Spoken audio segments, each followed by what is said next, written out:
So I've heard that you were in a band when you were a high school kid. Yeah, actually, I was. All 4 years I was in high school. I was in actually in a few bands, but I was in one pretty early on when I was a kid. Yeah, me and four of my friends. All right. So did you have a name for your band or bands?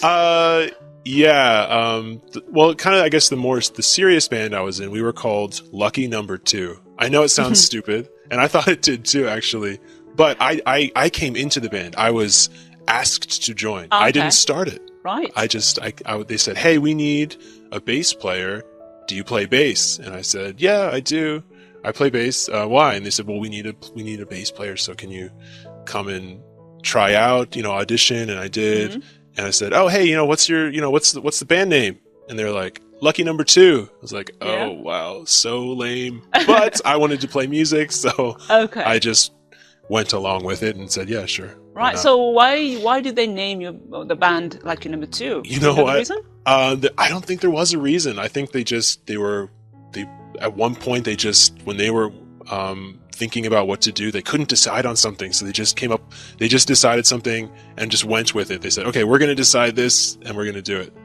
So I don't know, Lucky Number Two. Yeah. Right. So what kind of music did you used to play? So it was like punk music. Okay.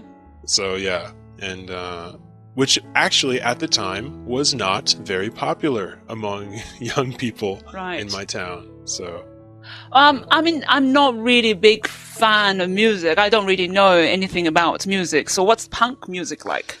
What's punk music like? Well, our band was like, so we had two guitar players, a bass player and a drummer, and one of the guitar players sang too.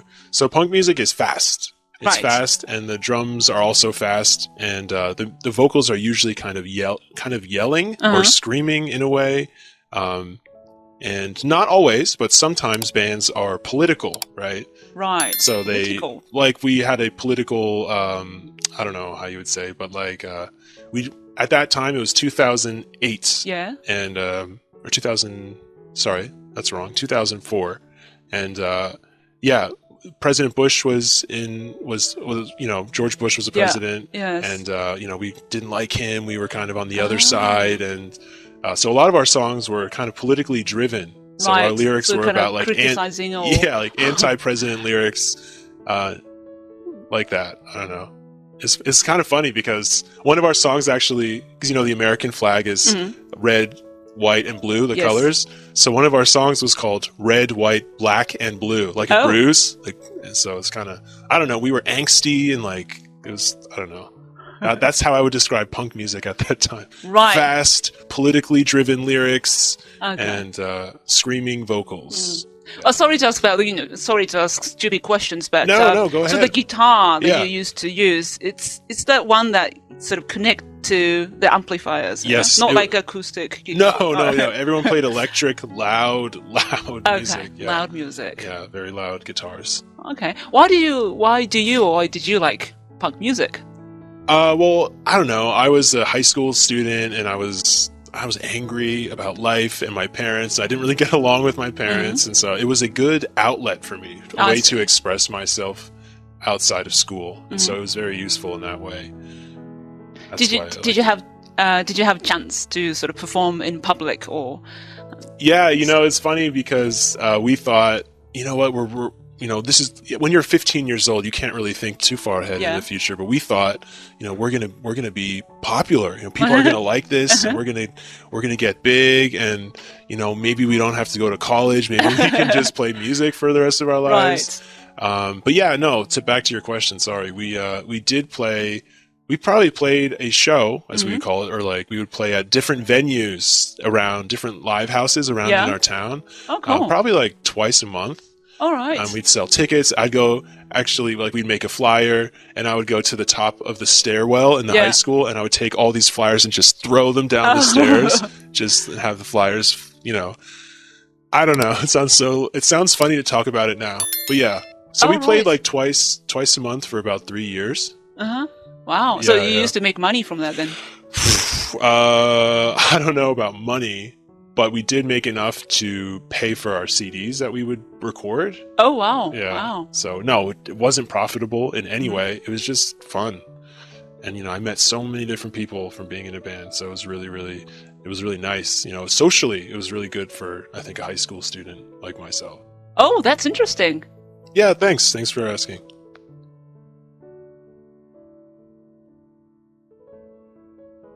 All right. So, Ben, what do you think about music industry recently? Recently, actually, I don't really listen to the radio, so I'm not really sure about popular music. But one thing I do is I read a lot about music news. So one thing I've been noticing is with all of these new programs and websites like iTunes, Spotify, the free music, like YouTube, YouTube as well. Like sometimes musicians, no one buys CDs anymore. No. Right? When was the last time you bought a CD? Do you remember? I don't even remember. Probably like 10 years ago. Right. So like with the internet and the increase of everyone having high-speed internet all around the world, I think the industry is changing a lot, especially for musicians and how they get paid. Yeah. So it's interesting in that kind of way. But I think it's a little I think we need to change how we pay musicians because people can't make money anymore. Used to sell CDs and receive a profit from that, but now people are on YouTube downloading music illegally. Yes. Do you remember those programs that people what were they called? Like they're like downloader peer-to-peer downloading software programs. Like I think one of them was called Napster. It was one of the biggest. Was it? Yeah, okay. Yeah, it was huge. So you would download this. I remember it was about 15 years ago. You would download the program onto your computer and you'd search for something. Let's say Madonna, which was actually my first song that I ever downloaded illegally was Madonna because I liked her when I was a kid. Okay. Before my punk days. Right. And so you type in the name of the artist you want to listen to, and you and all these songs come up that people have placed on the internet. Right. And you can download that and you can keep it and listen to it as many times as you want for free. Yeah. And you didn't pay I didn't pay Madonna anything. No. Right? So in that way, I think the music industry has changed a lot. Yeah, I think so. Yeah. I'm not sure if it's good or bad. Probably bad. You think? For artists, I think it's not good. Yeah. Especially if they're not as popular. So if they do not have a very big record deal, how do they, how are they going to get profit? If there's someone like less popular, someone independent artists, like the lower level, not so popular artists, they don't make money. No. Yeah. But I think recently, I think it's a good thing that people sort of can find known famous singers on YouTube or on internet. I listen to radio, and while I drive, I listen to radio often, and I also listen to music on YouTube. And the other day, accidentally, I found maybe it's not even singer, just an ordinary person singing somebody's song. But I thought he's great, and I start listening to his songs, and I subscribe to his channel. And in that way, people famous people can become famous and they can make money. And sort of, in that sense, YouTube or those, internet websites or apps kind of gave them opportunity. That's true. So I think I totally agree with you. And I think that in that way, that's, I guess, YouTube and the internet has helped lesser known artists become exposed, right? Exactly. So there's exposure with YouTube, right? So there's all these view count, right? So, and you can suggest a YouTube video to a friend, you can share it on your Facebook page. Yeah. So definitely in that way, YouTube has totally changed. Have you heard the term go viral? Have you heard that before? What does that mean? So go viral means that a video that's put on YouTube gets a lot of hits, a lot of views very, very, very quickly. Yeah. So it gets seen by a lot of people. So viral, like a virus, right? It spreads through the internet. Okay. So there are some unknown artists that started out with just a YouTube video. Oh. And that video went viral, right? It received many views, many people saw it. And now they are popular musicians that people know about. Right, like Justin Bieber, yeah? You know what? I think you're right. Didn't his parents put him on YouTube when he was a kid? I guess so, yeah. I think that's how right. So he started, yeah. So in that way, you can become a pop star, Yeah. right? Just from posting a YouTube video that gets seen. Right.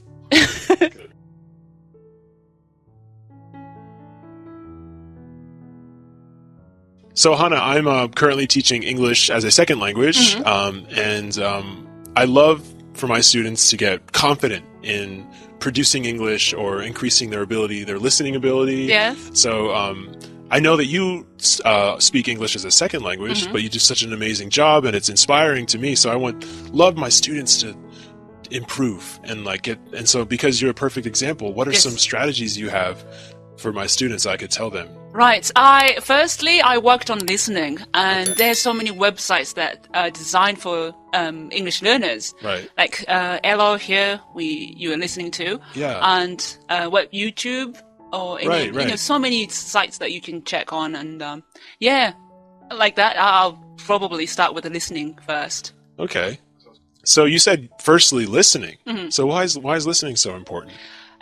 It's because when you want to communicate, of course, the English as a tool, communication tool, you have to understand what the speakers say. So, first I worked on listening, and then by listening at the audio or the sound, then you can learn vocab and also spelling and, the meaning, of course. And eventually you can move on to next English skill. So that's why I start working on listening first. So what about anything else that you have? Any other strategies? Personally, I found it learning vocab and especially idioms helped me a lot. Yeah, idioms are tough. Yes, because often I found it difficult to understand what the speakers say. I could hear or I could understand what the single words they say, but sometimes it was hard to sort of grasp the meaning, what they're actually saying. So learning idioms or vocab helped me a lot. Yeah. So when you learn the idioms and you can understand them, did you ever use them yourself? To when you tried it out in the wild, so to speak, using the idioms you learned? Yes, I did gradually. I mean, when I was in high school, I started studying English when I was in high school. First thing I did was to visiting those websites that are designed for English speakers, English learners, and at the same time I start watching American TV dramas, and in that sense, you can sort of understand in what situation you can use those particular phrases or idioms, and by learning the idioms and vocab and the settings or the environment, the situation you can use, then you can sort of actually try to use them. At the same, the beginning I was so nervous. Right. I'm sure. Yeah. I mean, it's really difficult to use idioms in any language, but English has so many, I think. So another thing I wanted to ask you about production skills in English is writing. So I try to give my students opportunities to write in class, but in order to be a proficient and excellent English speaker, you need to practice outside of class. So what do you recommend to improve students' writing abilities besides just taking it for a test or for an assignment? What do you recommend? Yes, this is very difficult. I myself have trouble still writing because I'm not a good writer in my native language. Oh no! So, but I guess just reading will help you. At the start, reading text. Okay, so if you know how to read, you can help you write. Yes, definitely. To learn sort of the template, how the things goes and how you make paragraph and stuff. So probably if you want to get better at writing, I would start reading first. Reading lots of passages, different kinds of materials first. So so that's true, and I agree with that. And so one thing I wanted to have my students do is actually do a journal, actually. Yes, so did you ever keep an English journal to help with your writing? Yes, I did. Oh, you did? I did, yeah. How do you feel that helped you? Was that good? Yes, idea? Because first when you write, unlike speaking or talking to somebody, it gives you time to really think about what you want to do, what you want to write, and you can focus on grammar more, and that helps you to actually talk to somebody maybe next day, or you have to write something else in the class that would help you. So keeping the journal will help you definitely, I think. Okay, thank you very much for the tips. I really appreciate it. You're welcome.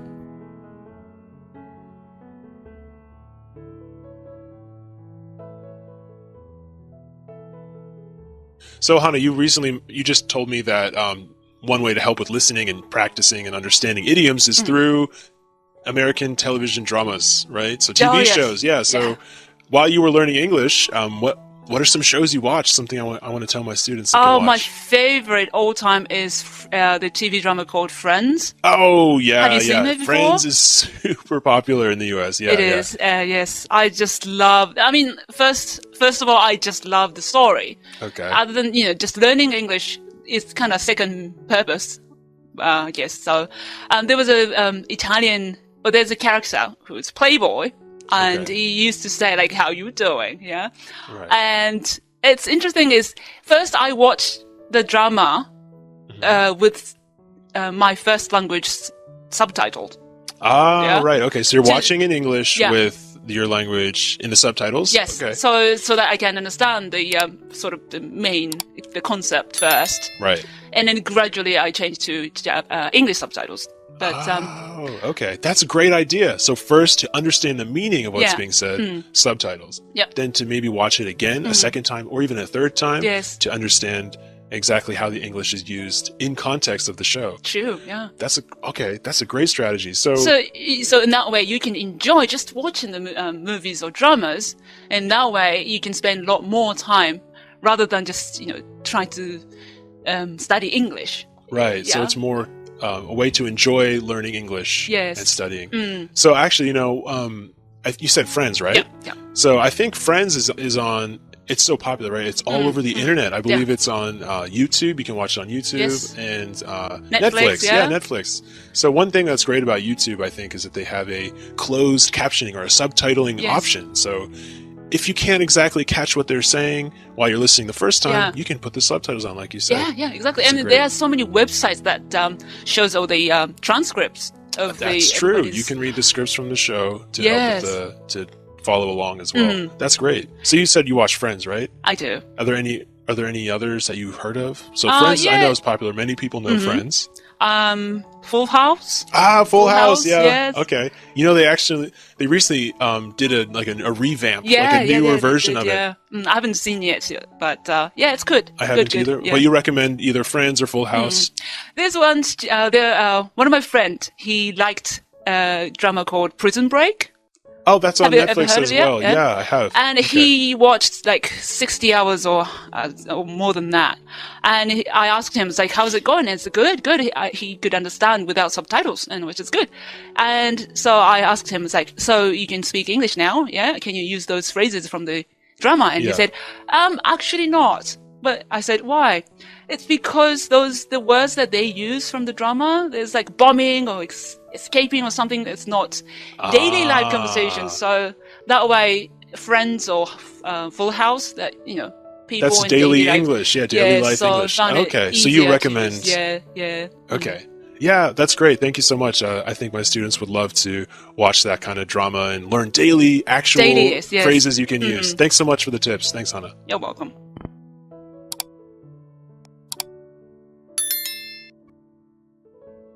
Okay, so let's talk about movies. Okay. What kind of movie do you like? Well, my favorite genres are actually, let's see, science fiction, sci-fi, and horror. Horror? Yeah. What was the last movie you watched? Do you remember? The last movie I watched was a science fiction. It was called The Shape of Water. Okay. Never heard, never seen. Yeah. Well, I can tell you a little about it if you want to hear. Yeah, yes. Okay, so it's actually a love story about a janitor and a merman. Okay. A merman, mermaid, yeah, merman. So it's actually, I don't want to give away too much of the story, but so this janitor is working at this kind of like this underground government facility, and she cleans the floors next to this giant fish tank. And she never knows actually what's inside, but one day, this merman comes up to the glass and she sees him and she instantly falls in love. But the beautiful part is that he can't speak. He can't speak English, right? But the beautiful part is she's actually deaf. And she can't hear. Right. So this like beautiful, amazing relationship kind of blossoms from them. She teaches him sign language and is unbelievable. It's like a modern version of Romeo and Juliet, yeah? Kinda. Maybe. I mean, it's not like they weren't star-crossed lovers per se. Okay. But no, it's definitely an interesting love story. Yeah, that's the last movie I saw recently. And what about horror movies? I actually like this movie called It. Mm-hmm. It's based on a book written by this horror author, Stephen King. Maybe you've heard of Stephen King. Yes, he's a super famous author, right? Mm.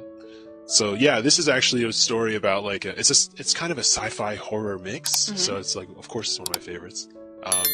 And it's about this like alien that comes to this town and takes a form as a clown, an evil clown, every 65 years.